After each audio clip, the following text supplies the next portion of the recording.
from the standpoint of the family, we would consider this a partial victory. The family of Andrew Brown is hoping to get more complete look at his final moments after a judge says that they can actually view additional body cam and dash cam video of that deadly shooting in Pasquotank County.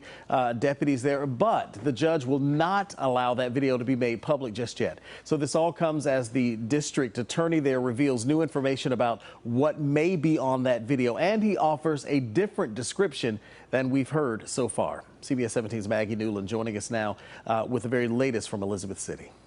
Rod, right now protests are going on in Elizabeth City. This is the 8th night of protest. This is a live look from Elizabeth City. You can see a line of police officers and sheriff's deputies there in riot gear. Elizabeth City Police just tweeted a few minutes ago that there were about 25 people left in the streets and they would be moving in and making arrests. Of course, this area is under a curfew. Now, people have been protesting for the past 8 nights. The community asking to see the video from the morning that Andrew Brown was shot by Pasquotank County deputies. Today they learned they will have to wait at least 30 days.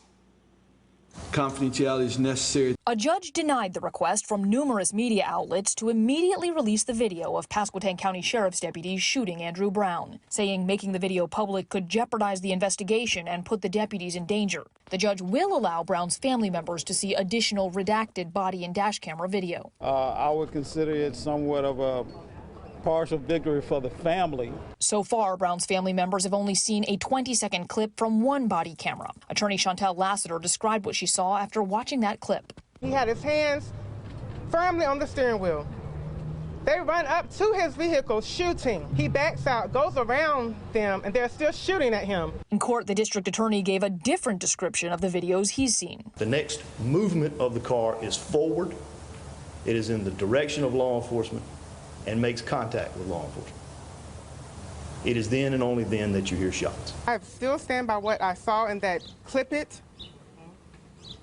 I told everyone what I saw. We had 20 seconds. We watched it over and over. If you have a disputed facts, show the tape. The family will be allowed to view the additional videos from 4 body cameras and 1 dash camera within 10 days. The deputies' faces and name tags will be blurred, and the judge can determine which parts of the video the family can view. The judge said the videos will not be seen by the public for at least 30 days. Justice will be had. Justice will be served. In 10 days, 30 days, 300 days, or 3 years, justice will be had. And the sheriff of Pasquotank County released a statement saying he is disappointed that the video was not made immediately available to the public. Rod? All right, Maggie, thank you. And looking ahead to Monday, that's when the family of Andrew Brown is going to hold his funeral. Reverend Al Sharpton is going to deliver the eulogy. Other details of the arrangements are still being settled right now.